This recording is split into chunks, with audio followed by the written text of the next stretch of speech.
This segment is brought to you by Jigmasters. Step up your game with high-quality performance jigs, spinner baits, buzz baits, and more from jigmasters.com. And always, when in doubt, get the jig out. Welcome to the Paddle and Fin Podcast Network. This is the final cast segment with your hosts Brad Hicks and Josh Eldridge, where we cast our final opinions on all products, good and bad. Welcome to the final cast.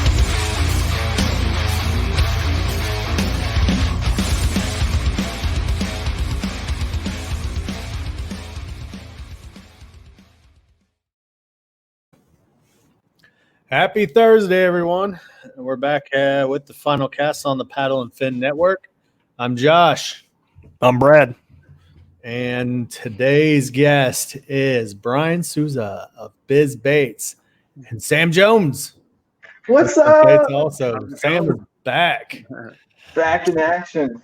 Sam's a multiple-time guest and a long-time host. Yeah. It's good to be back. I got the oh, there it is. Paddle and Fin swag on. There we go. Near. So it's good to see you guys, dude. Brad, I've been following you on Instagram, man. Like you, there's no one else that can make Ohio look good, and you do it somehow with those river pictures. So I don't know. the state of Ohio should pay you because of the possibility of you actually bringing some people in that want to go there. So. And then I tell everybody, don't come here. Yeah, I know. Well, of course, you don't want anybody else jamming up the river. But you make it look good, dude. You make it look real good. They get to the launches. They're like, why did we come here again? Yeah. Oh, Brad's picture. I'm like, oh, that picture. He take 60 pictures of the same fish 2 years ago. So well, to be honest, I just followed Ryan Dahl's car around. Oh, there you go. Well, yeah, you should hit up the tourism bureau there and strike a deal. Yeah.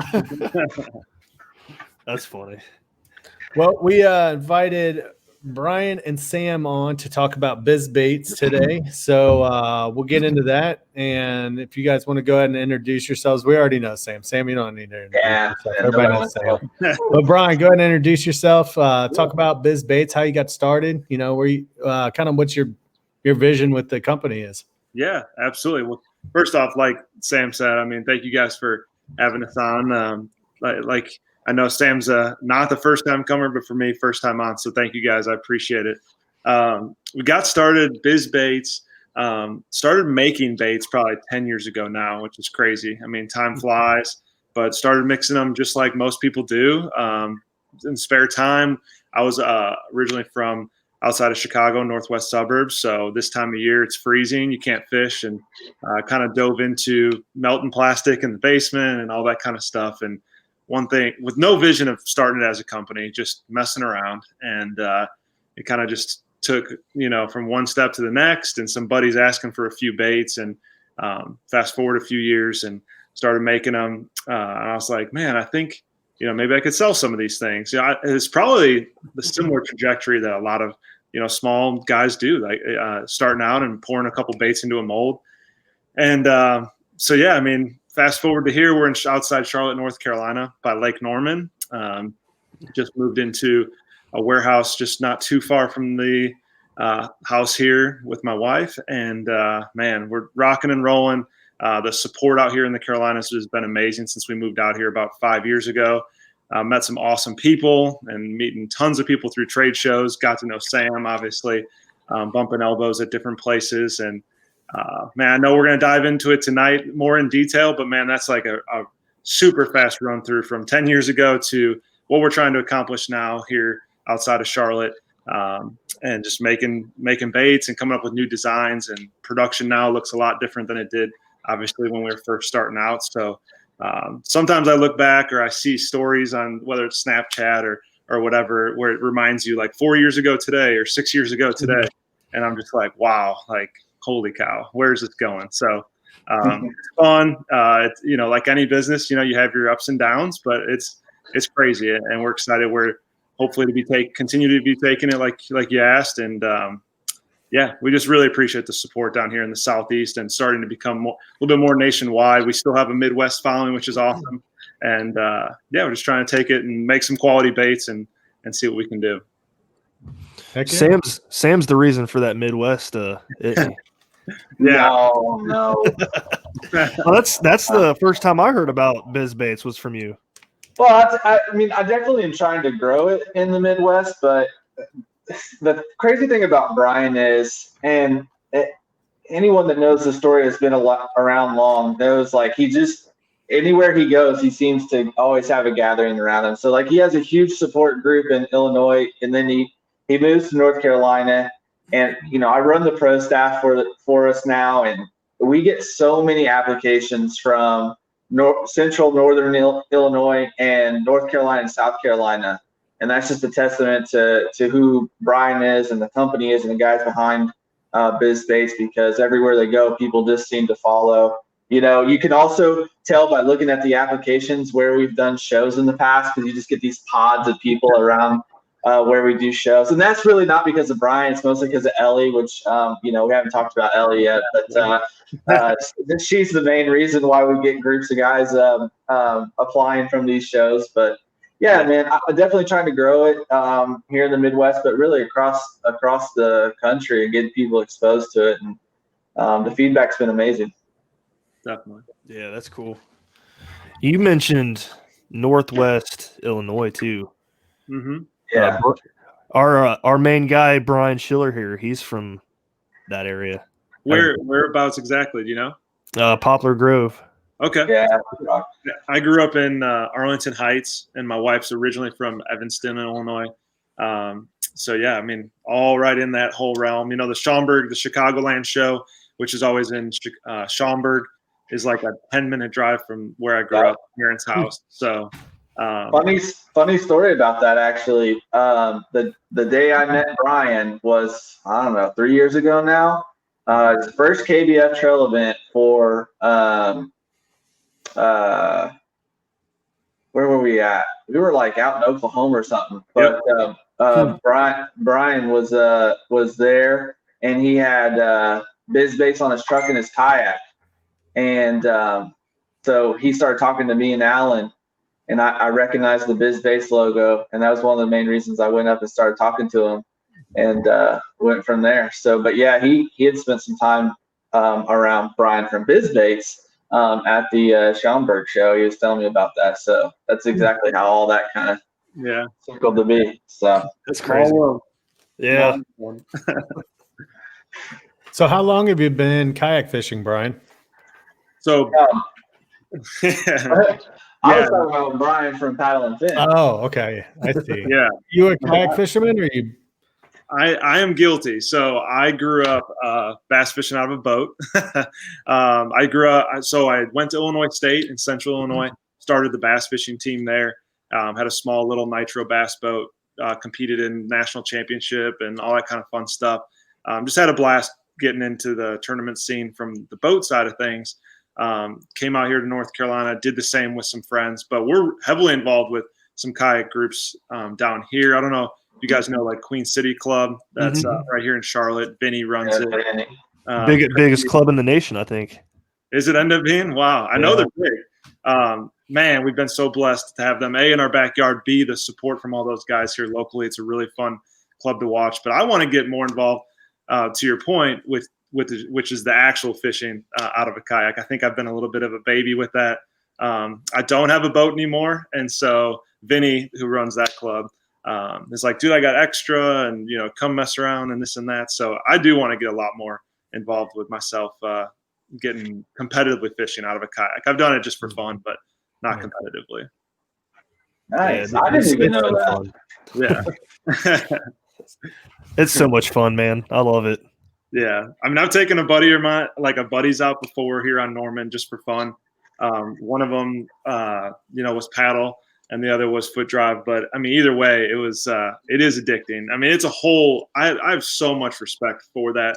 I know there's tons of chatter between boat and bank fishermen and kayakers and all that. But man, like, if you get yourself in a kayak, especially if you haven't, I totally understand. It has so many different like struggles that you wouldn't expect to run into. Like, one was just like landing a fish, like, holy crap, I'm like eye level with the or like I'm down here like right with the water. It's totally different landing a fish. You can't necessarily boat flip one like you would in a boat. When you set the hook and then you got to, if you get a good one, it's taking you under a dock here at Norman. I mean, the whole aspect of like controlling the kayak and the fish, it's just the little bit I have done has grown a lot of respect for it. So it's fun to be included with these Queen City guys. And man, I think I got to get out there and learn more and get better at it for sure. Yeah. I think my favorite part is watching a smallmouth jump higher than the top of my head in a kayak. It's so cool.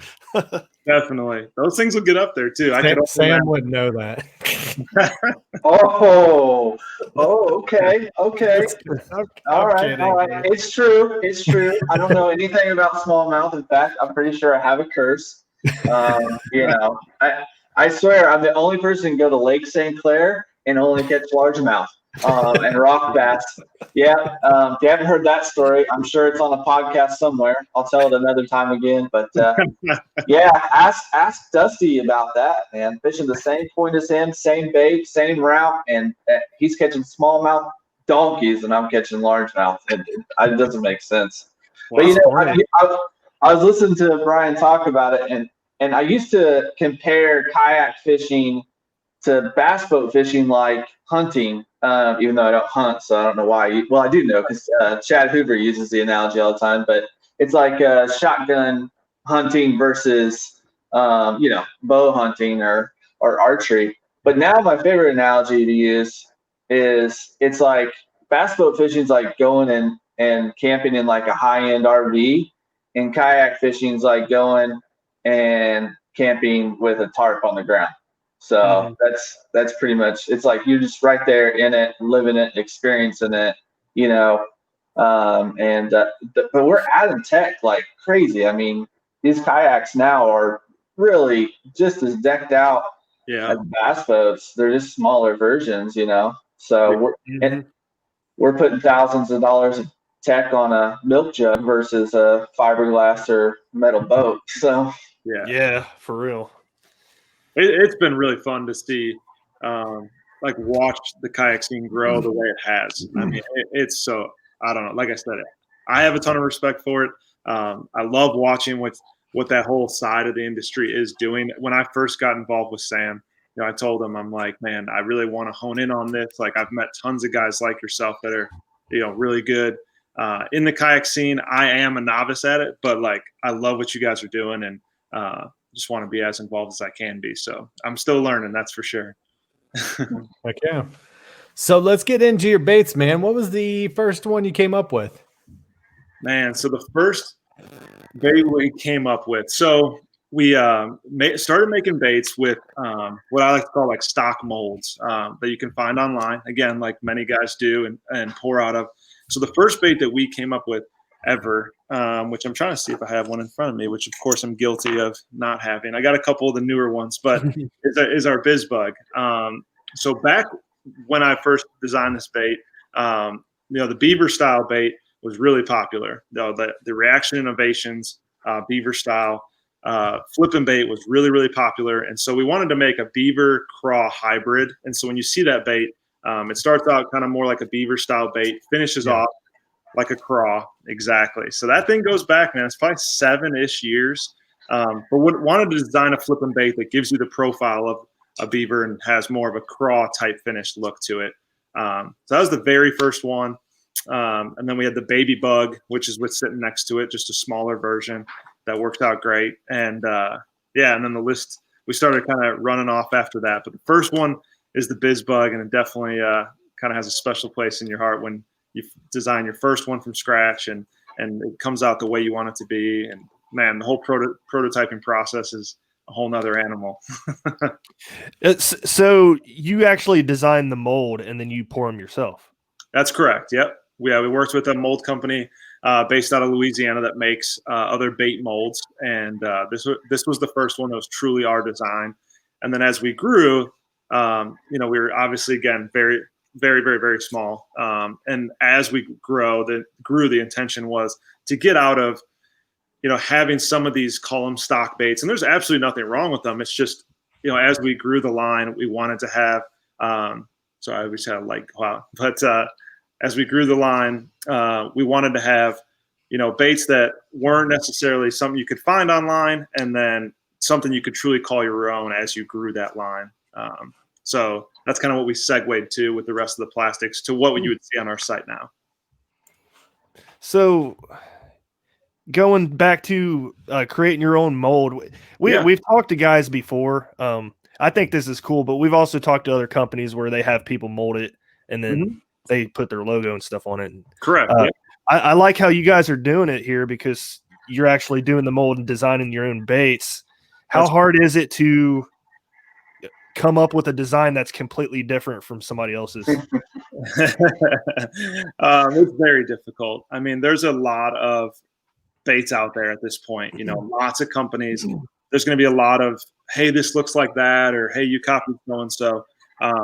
But we definitely have tried from the beginning with a lot of our baits, the different worms, different craws. I'm looking down at them, like the cutter craw, the Ned Dizzy, all these different baits. Have really taken baits that this is what I try to do. I try to take baits that I threw and that I knew were staples in the industry, and I had frustrations throwing because before I was using other companies' baits. And I'm like, man, this is a great bait, and this company sells a lot of baits, but I don't like this aspect about it, or this was what frustrated me about this craw. The arms didn't do X, Y, Z.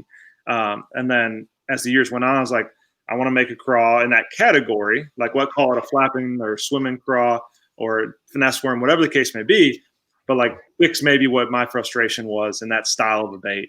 And that's kind of what we try to do with each category as we grew, and kind of went from there and expanded on that basically. That's interesting. Yeah. At the same time, like you said, trying not to look like other stuff or copy patented things. I mean, there's a lot of things in the industry that are patented, and rightfully so. So you got to dance around those things and make sure you're coming up with original stuff. Are you using Plastisol then to pour? Yeah, absolutely. Okay. Yeah. So we have a custom blend of Plastisol from our plastic supplier. That is ours, and that we've worked with them to work well with our machine that we use and all that good stuff. So with the buoyancy, we do have some salt in our baits, and then we also scent our baits. So there's kind of some balance there with having a salted bait and still maintaining decent buoyancy. Most of the time, salt weighs your baits down. So we wanted to kind of put all the odds in your favor. Have a salted bait that is scented, that still has decent buoyancy, to want to stand up on a shaky head, or the Ned Dizzy that you were showing, or even the craws on the back of a jig, just having your claws stand up. Things that guys were looking for while still maintaining, salt in the bait. And they stink too. Yeah. I'm sitting next to like 6 packs. I'm like, yeah. They got the Jackum juice. Yeah. Like, you know how other plastics that are scented, you rig them up on your rod, and by the time you get to the lake, they don't even have any stink on them. Yeah. Man, these things will stink 2 months after being sitting in the sun on your kayak for a month. It's That's like awesome. I've had these baits crammed into a giant Bass Mafia bag with like 40 other bags, and it still smells exactly like Bizz baits. Like, it hasn't changed. Nothing's different about it whatsoever from the first day I opened it. I can hang around a ramp and I know who's throwing Bizz baits. I can sniff it out. Is it like a garlic scent? Is that what that is? Yeah. I mean, it smells like an Italian like street food, like buggy down the street. Dude. Yeah, it's majority garlic. There's a little bit something extra in there that we just wanted to make our own scent, which is why we just call it Jackum juice. That's more the marketing name to it that we had fun with. But yeah, it's primarily like a heavily garlic scent that we just want, to mask, human scent or the plastic smell, which you don't smell plastic, and just try to put all the odds in your favor, Yeah.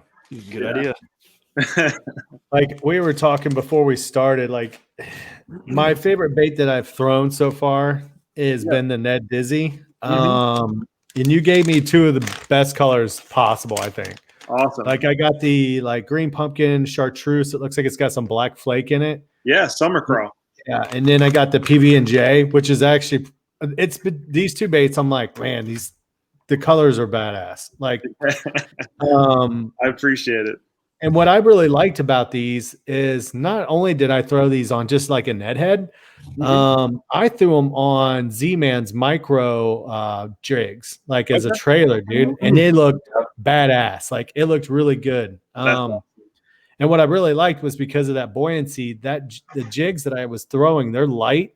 It would make the jig stand up. It would kind of move it up and keep it up like that. So it was pretty cool, man. They worked really, really well.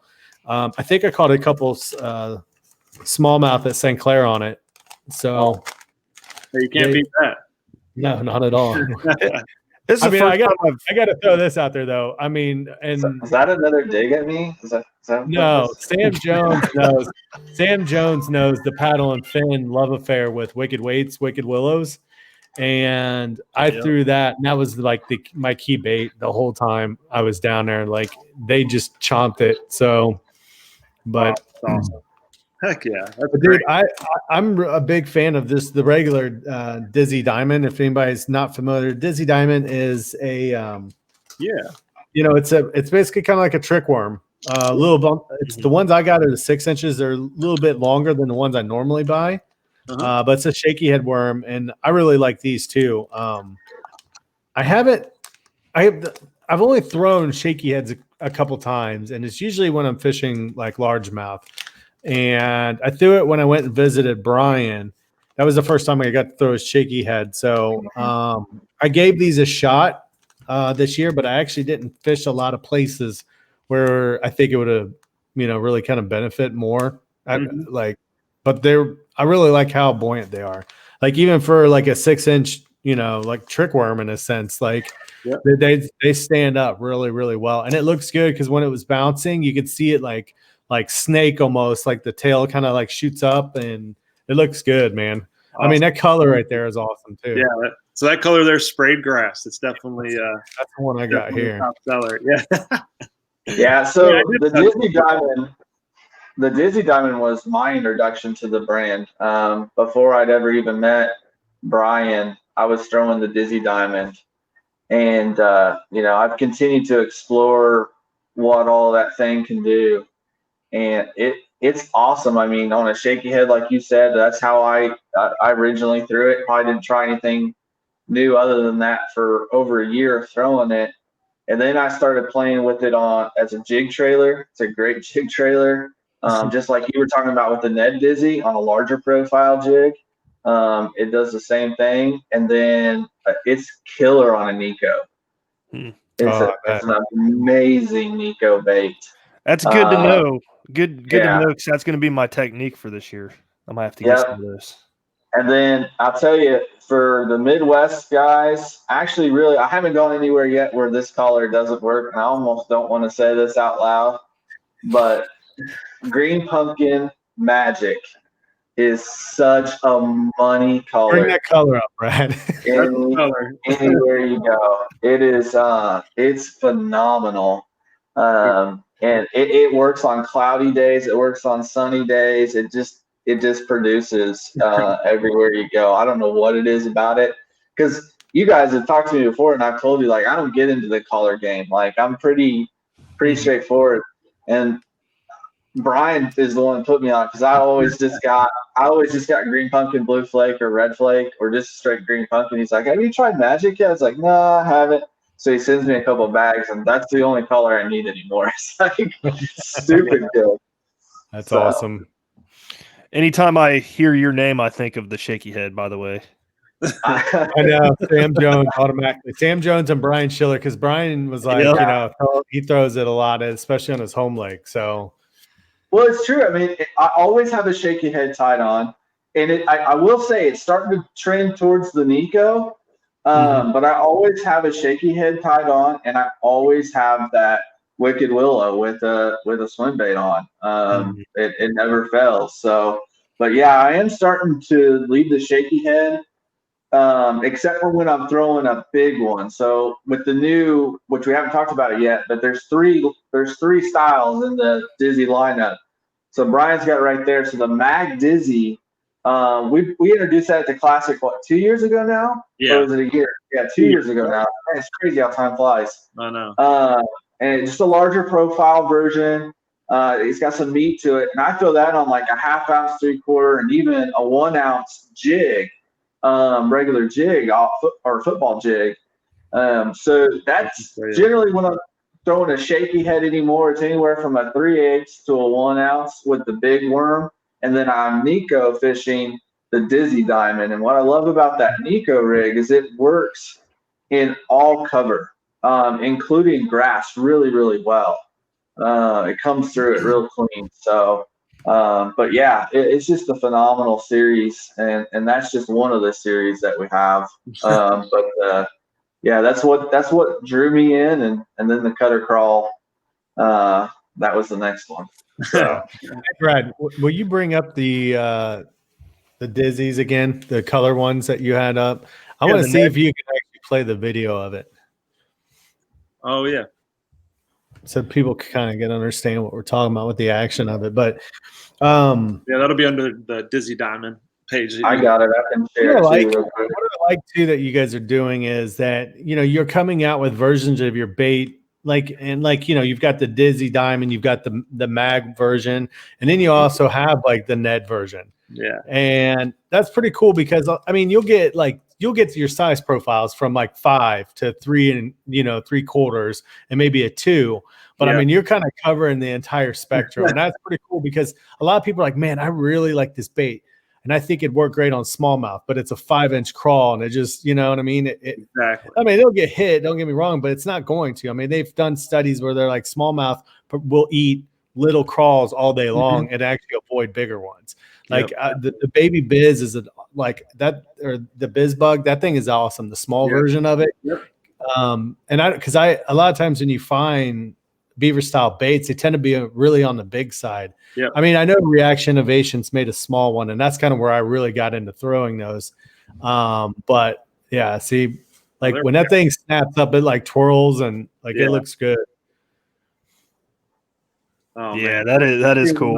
Times and I still like watching it. Look, I can think I see Sam drooling a little bit. He's like, I need to get out and fish. Winter is killing me here. Sorry. That's awesome. Yeah. Well, since we're on the topic of the shaky head, here we go. Oh, go back. Oh, don't show that. Don't show that. Well, since we're on the topic here, I noticed you guys have some pretty unique terminal tackle for the shaky head and the Ned Dizzy and stuff like that. You want to talk about that? Yeah, absolutely. I'd love to. So we just came little backstory, and we can have there's definitely a lot to this too.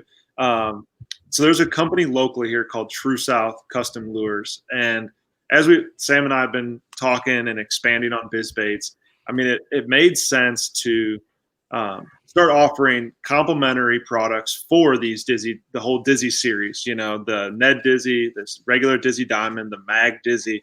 And John Martin was the owner of True South Custom Lures, which is really big here locally in the Carolinas, making lead products. So his jigs, his shaky heads, buzz baits, things like that.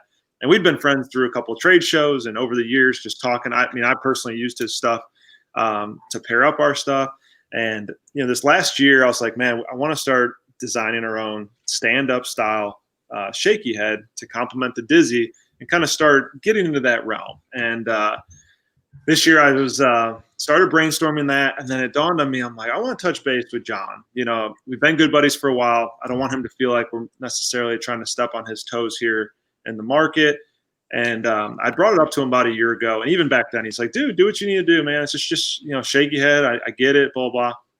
But we touched base, and, you know, one thing quickly led to another. And I was like, John, have you ever thought of the idea of us, like, coming together? You know, John had an amazing product line, awesome colors. Again, all complimentary. Like, it's like he makes peanut butter and I make jelly. You know, we got soft plastics and jigs. I mean, you buy jigs, you need to go get your soft plastics, that whole deal.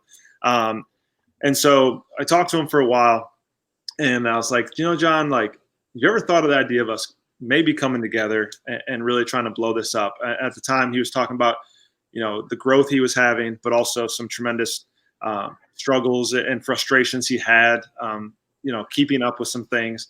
And I had just literally been through that with Bizz baits and, you know, trying to figure the production and things like that. And I was like, I'd love to just marry us together, try to run with this, make a high quality bait, put products under one roof so it's, save on shipping with customers that buy both of ours, all these great things. So fast forward, I made that call, May 15th of this year. And July 15th, we moved into the warehouse we're sharing now. So it definitely moved quickly this year, but after we had a couple conversations, we were all both on the same page, and we're really excited. So we revamped the True South line. The True South line has now come, kind of under the Bizz Baits website at the True South series.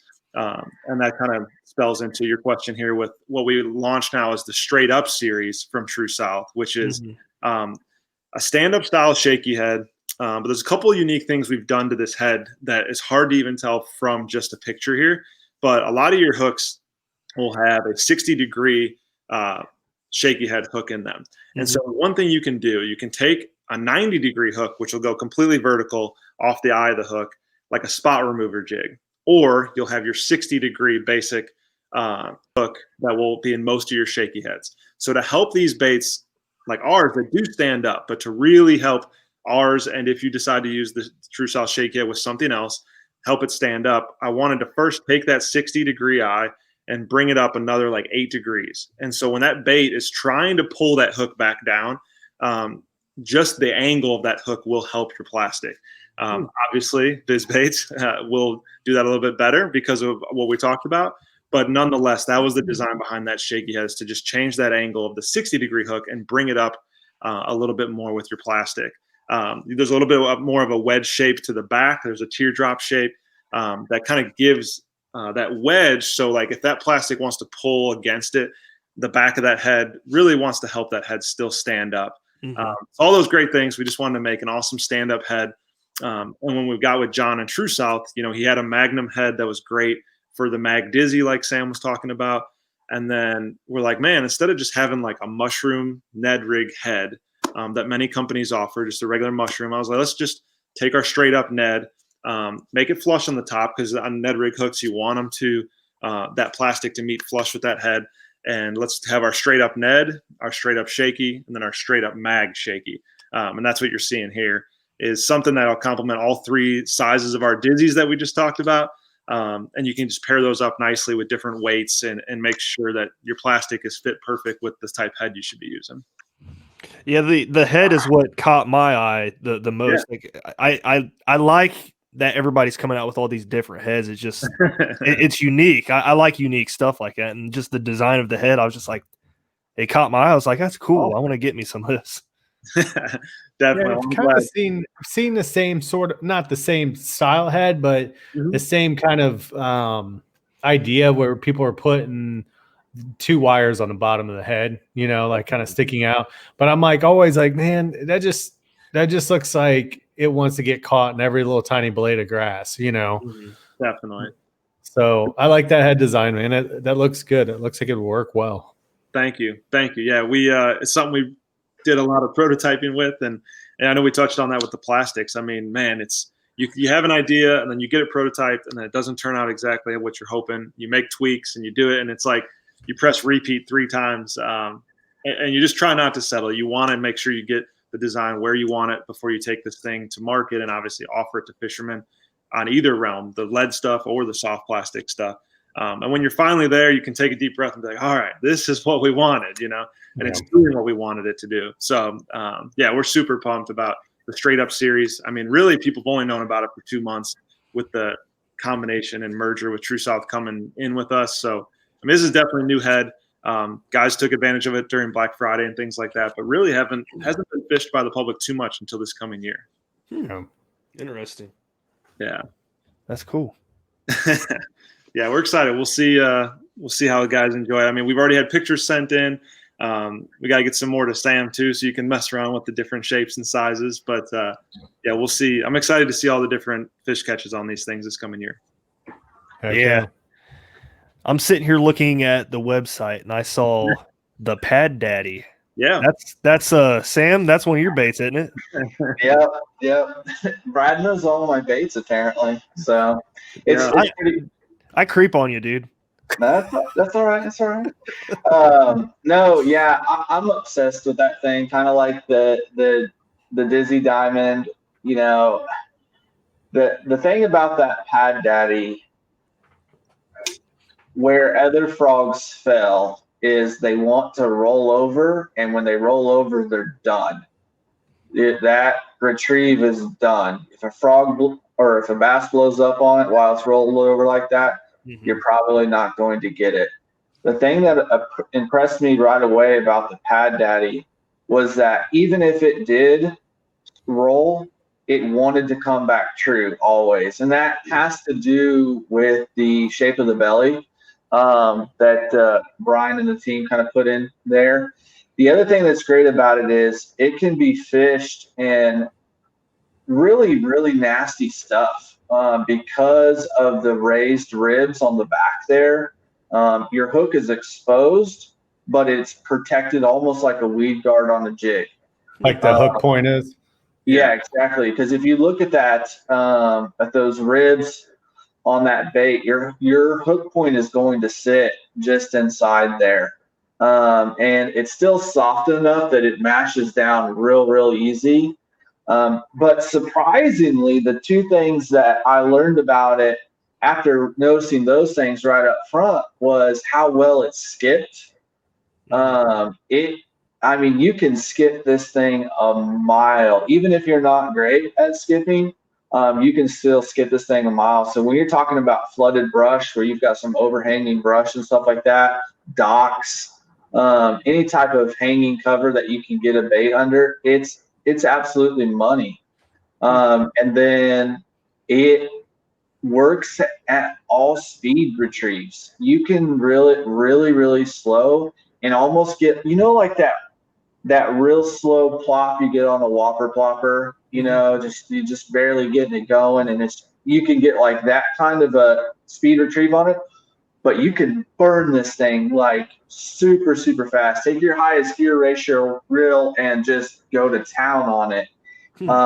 And it produces, man. Like I've sent pictures to Brian in February and March of me catching toads, like pre-spawn toads here in Indiana on it.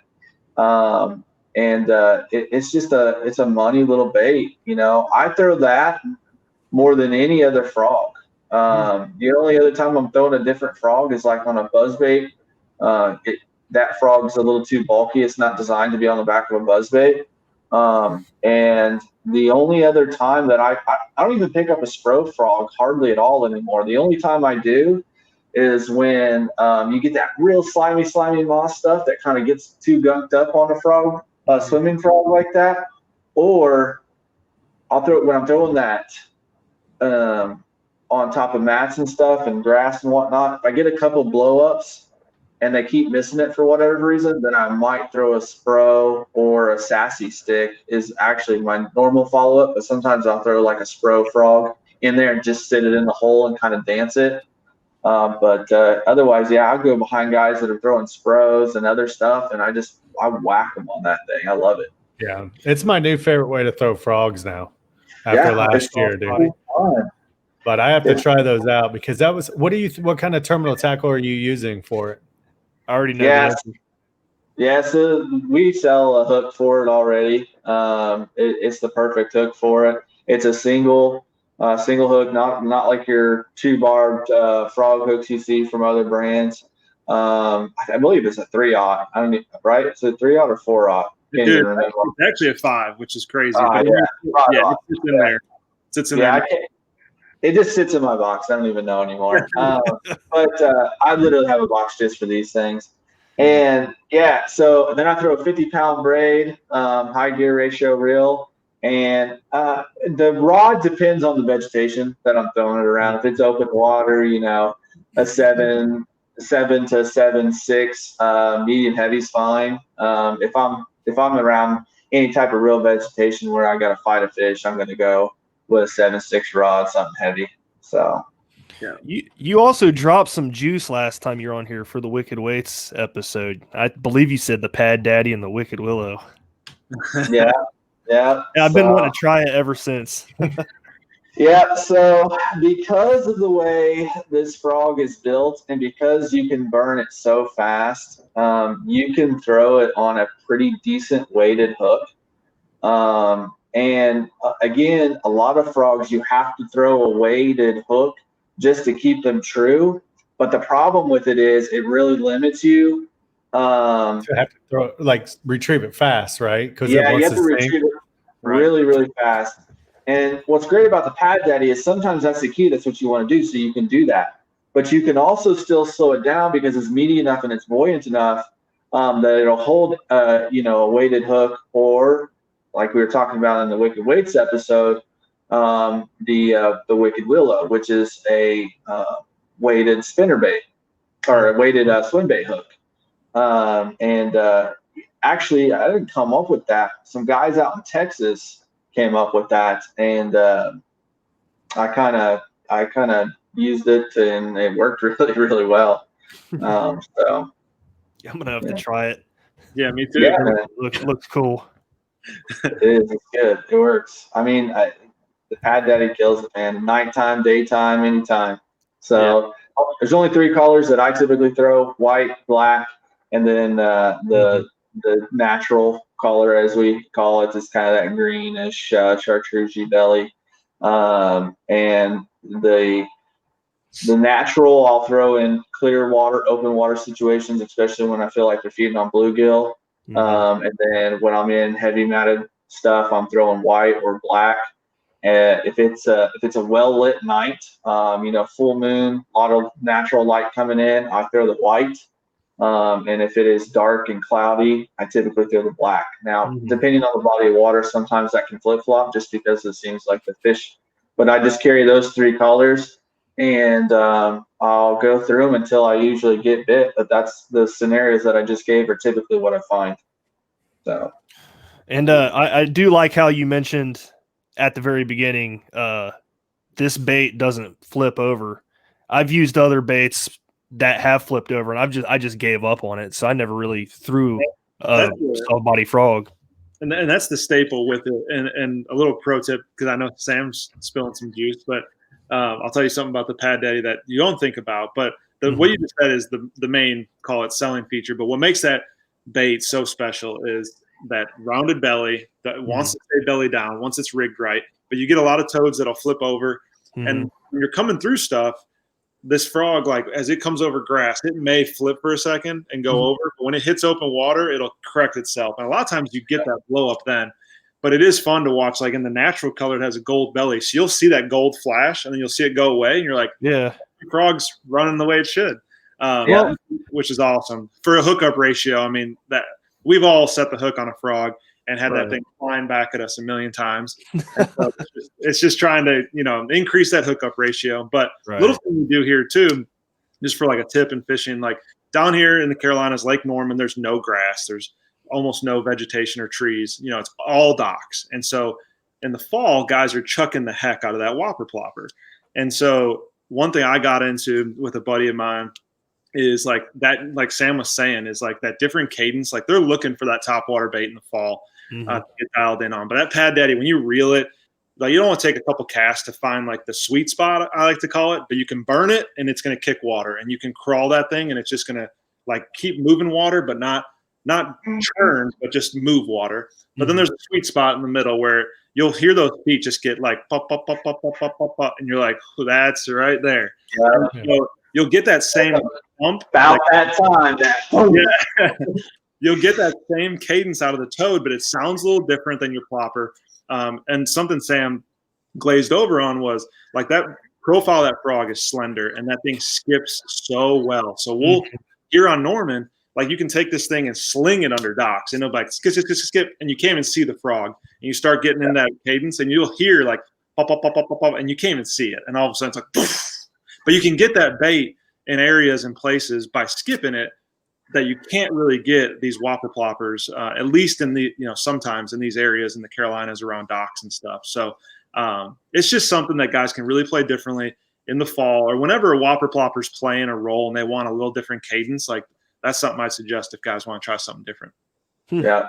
What's nice too is it's not a bait that, during the fall, especially up here, when you start getting the trees, the cotton, and the water and that sort of thing, you're not going to have to worry about it being bunched up all over your hooks and Right. that sort of thing, it's going to come through it a lot better. Because I started throwing plastic frogs last year, and I remember, even when I was throwing the hollow bodied ones, you can't skip those very well. They just want to hit and kind of compress. I mean, they'll skip a little bit, but you might get like one or two little skips, and then that's pretty much it.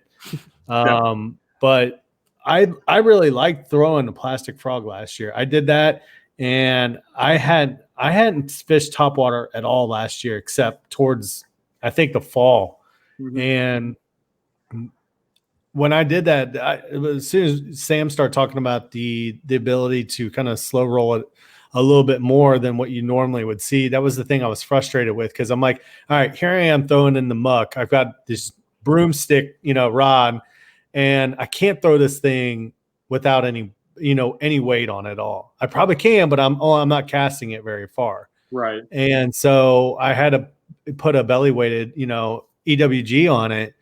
But as soon I had to crank it so fast, I'm like, man, as soon as I let up, it sinks, and I didn't have anything lighter. So, I mean, I got hits, but I was missing a lot of stuff by like, it was like a 2-second shot. It was like frog, 1, 2, boom, and it would hit the water. And I'm like, I don't know what that thing's swinging for. I don't know if it's just still seeing the trail in the water a little bit, but I figured I want to try these out.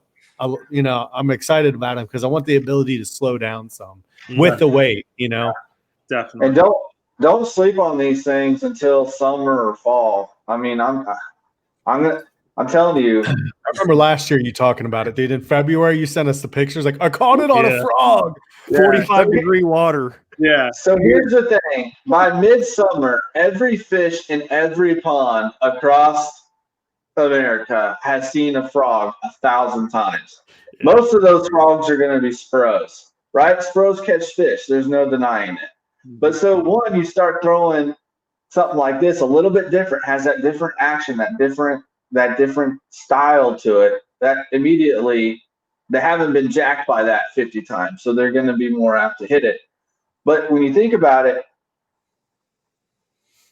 bait fish, they still are high in the water column early in the spring. Bass are still hitting fish on top and bugs on top early in the spring. So why wouldn't they hit a frog? Well, they will. Plus, they haven't seen it for 8 months, 6 months, 5 months, depending on where you're at in the world. And so they're more apt to hit it. But I'll tell you one last secret. I'm not giving you all my Pad Daddy secrets tonight, but one last one. So spawn, when they're on or around beds, one of my favorite things to do is take the Pad Daddy and run it over the area of the bed 2 times real fast. And sometimes I'll get hit on that. But then the third time I'll throw it up past it and I'll run it real fast and I'll stop it right in the middle of that bed and just let it sit. And then I'll give it like a little twitch and they destroy it. That's a lot of times some of those early spring fish that I'm showing, that's the exact technique that I'm using to catch them. Interesting. Yeah, so take that one to the bank. I promise you it'll work. You guys ever hear of guys throwing them for smallmouth on the river? What is a smallmouth? I don't know. Never heard that. I have not. I mean, man, that sounds like a heck of a time. It's probably, I mean, who knows? It's probably a little bit big of a bait for it, but I mean, there's big smallmouth too. But, yeah, you got to see the smallmouth that Brad catches in Ohio.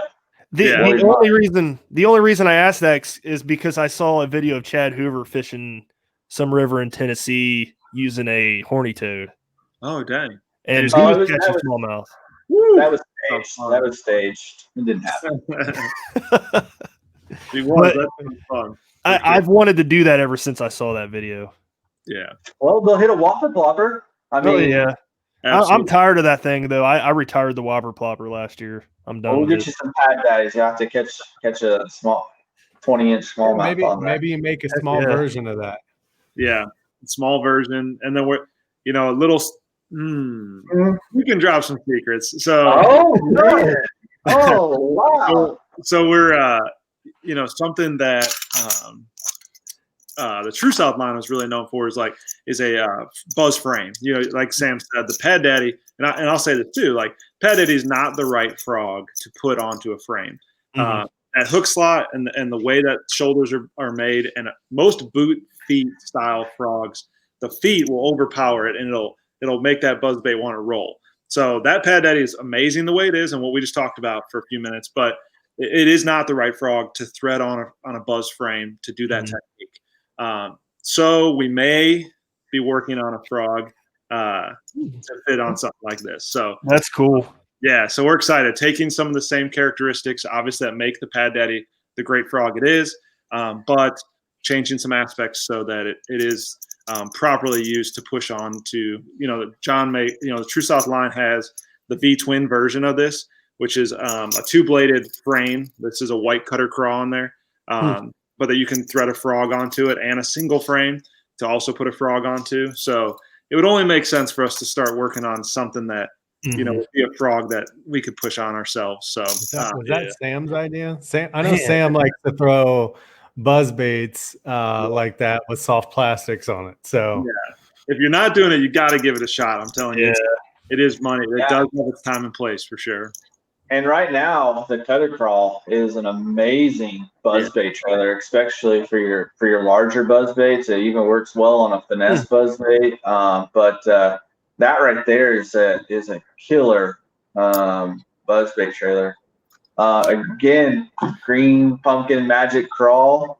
Put that on a buzzbait, and it is the perfect imitation of your panfish, bluegills, sunfish, that sort of thing. It's killer. So I got to check out this magic. Go ahead. I'm sorry. Green pumpkin magic. I mean, he's right. And in the story he told too, with me being like, Sam, you got to try this color.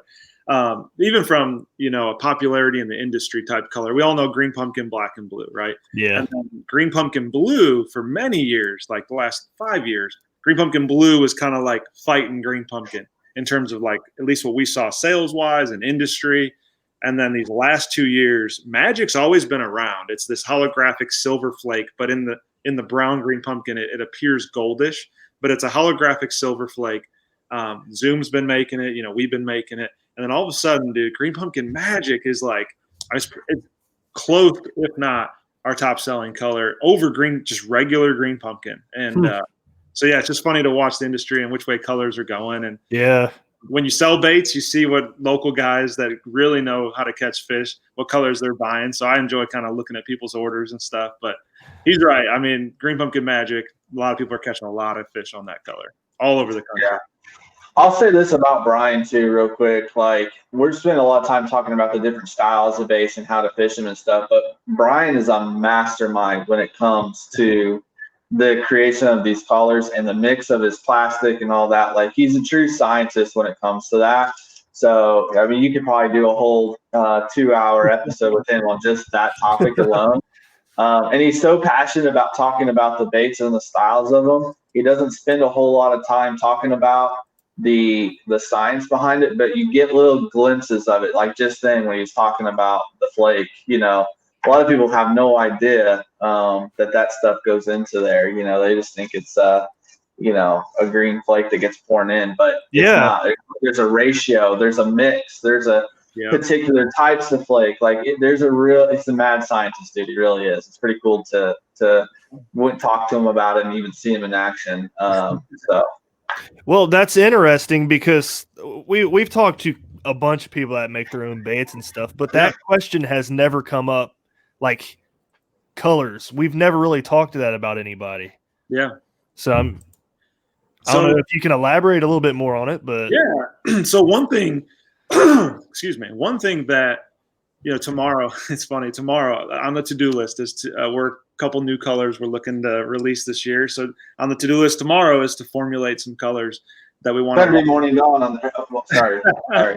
There might be. With that PB&J, you said you really enjoyed that PB&J earlier in the show, and like we like to put our own twist when we can on certain colors. I mean, green pumpkin, it's got to look a certain way for the most part, but like colors like PB&J or magic craw or like these fun laminates, you can really put your own twist on, kind of like a cook would put on a burger. There's a lot of ways to make a burger. So to that, like when you're formulating these colors, there's so many things that have to come into play. Like when you have a top color and a bottom color, you also have to think of how those colors will appear next to each other. So if you take blue and the black and blue laminate and put black behind it, you'll have the right blue mixed up and then black, and you think you have the formula right. And when you put them next to each other, I mean, they look a lot different. So you got to consider what colors, if it is a laminate, that they're going to be paired next to, and how light's going to go through those colors.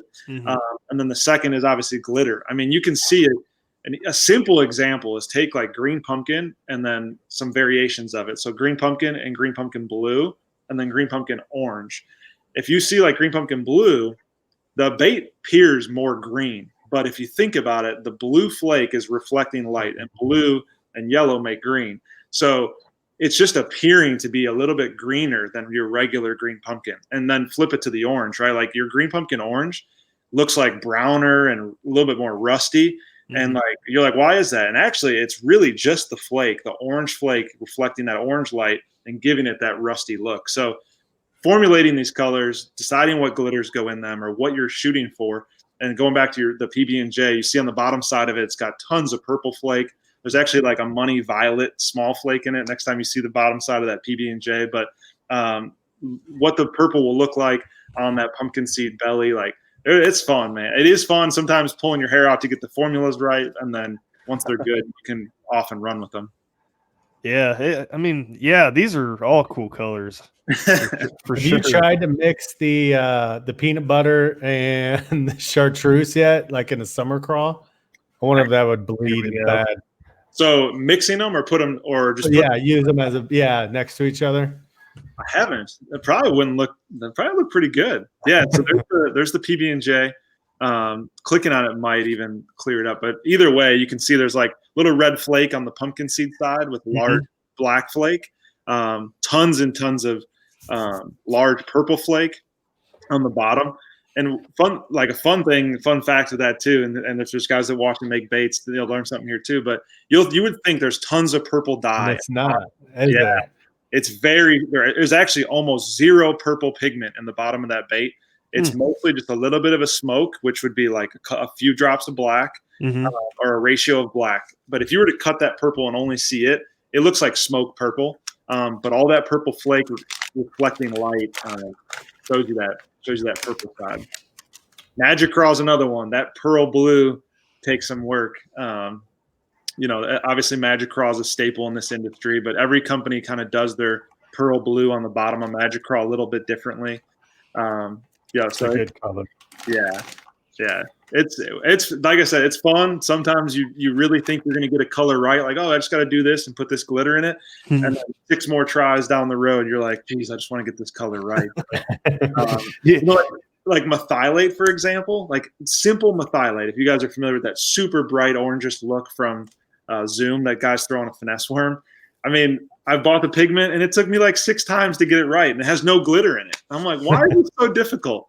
So sometimes the simplest of colors that look simple can be kind of difficult for sure. There's a Ned Dizzy. I'm sorry, I'm just mesmerized by it. Oh yeah, that's cool. I know. You never really get to see what your bait does in the water unless you're like shallow. So that's cool to see.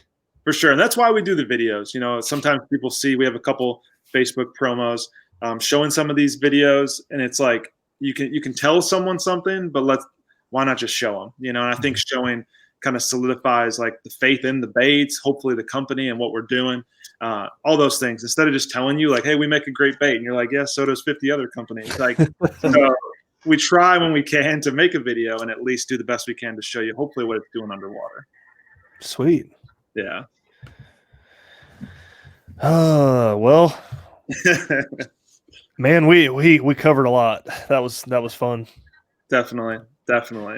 I appreciate it, guys. I mean, if there's any questions that come to mind here at the end, I mean, I know I'm an open book with it, whether it's molds or machines that we talked about, colors, baits, prototyping, how we make them, whatever. But otherwise, I mean, yeah, it's been fun. Yeah, I appreciate you coming on, man. Yeah, thank you guys for having me. I mean, if guys want to check us out, they know where to find us. A lot of guys know yourselves and Sam. Thank you again for having me on. And man, it'd be a pleasure to talk more baits or tricks or bait making. However I can help you guys too, I'd be glad to. Hey, man, whenever you have something new coming out, you can come back on the show. Yeah, a couple new baits or something. Yeah, be glad to talk about them. Absolutely. Cool. So we talked about it before we went on air here, but we were going to do a giveaway. Yeah. So I think the best thing to do would us to make a post on Facebook. Facebook and Instagram. We'll put the details out there. Yep, we'll put details out there. It'll be I'll do it the day this airs, so it'd be next Thursday. I don't know what the date is, but we'll tag you guys and then we'll share it and we'll go from there. Sounds great. Yeah, we'll get some baits in a lucky winner's hands and hopefully they love them. Heck yeah. There's no secret Sam baits. Yeah, no, can't. No green pumpkin magic. No. Especially if you're a kayak angler fishing any local trails around the KBF or bass, you're not allowed to have them. But absolutely, no. Check them out. Check out the True South lineup too. I mean, it's amazing. The spinnerbaits, the jigs, the terminal tackle, it all pairs so nicely with everything we have. There's several baits that we didn't talk about that are still available out there, and it's an awesome product, and it's hard to find American-made products anymore, Midwest boys now down in the deep South, but I don't know if North Carolina's the deep South or not, but still doing it right, and it's pretty awesome to be a part of. So thank you. Absolutely. Well, cool, man. We'll close it out here. Again, thanks for coming on the show, guys. It was fun. A lot of fun. I enjoyed it. Yeah, thank you again. Absolutely. Thank you for having me. Yep. And listeners, stay tuned for that giveaway. Make sure you're keep an eye out for it, and we will see you next week. See you. Thank you. Thanks for tuning in to another killer episode on Paddle and Fin.